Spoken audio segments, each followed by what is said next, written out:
Hello everyone and welcome back to Monsters of the Past. As always, I am your host Mr. G, and today I'm here in Africa to talk about today's subject.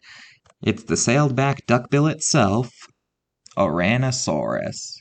Ouranosaurus means brave lizard, and as I'll explain later on, it's unknown what family it belonged to. It was an herbivore and it lived during the early Cretaceous all throughout northern Africa. Ouranosaurus was around 23 feet long, making it around the size of a great white shark. The most notable thing about Ouranosaurus was the fact that its back spines were very noticeably extended, which seems to indicate that this creature had either a sail or a hump. Currently, the most popular explanations for this structure are that 1. It was a thermoregulation tool to keep it from getting too hot in the hot African deserts.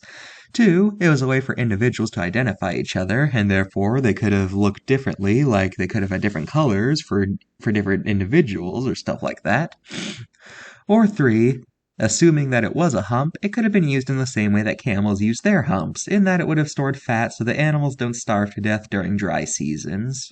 Another thing to note about Ouranosaurus is the fact that, as stated in the rundown, Ouranosaurus' classification is complicated. For the longest time, it was thought to be an iguanodon due to its thumb spike.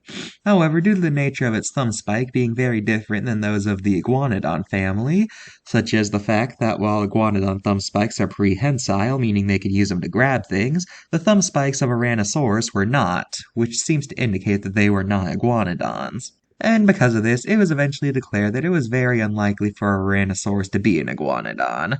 Currently, it is believed that Ouranosaurus was a very primitive hadrosaur. However, just like most basal animals, this makes pinpointing it to a specific family very challenging, since it hasn't evolved enough traits to really definitively belong to a certain family yet.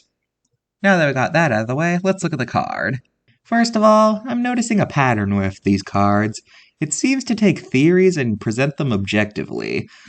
Like here, it claims that it used its sail for thermoregulation, which, as I stated, is a theory, but it's nothing concrete yet.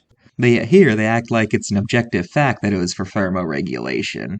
But besides that, there's nothing really wrong with this card, as we still don't know how far its sail went up, so the fact that its tips are out is a valid interpretation.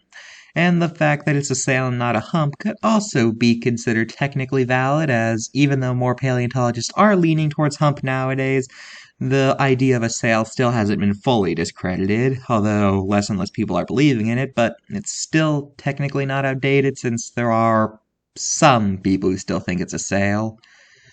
So, yeah, 8 out of 10 I guess. Now let's look at Ouranosaurus' very few pop culture appearances. Ouranosaurus have popped up in the Land Before Time franchise. They've appeared on the documentary Planet Dinosaur.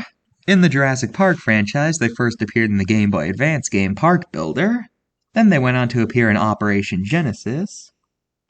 Then the mobile game Jurassic Park Builder, where for some reason they gave it the animations of a stegosaur and even reshaped its head to be more like a stegosaur.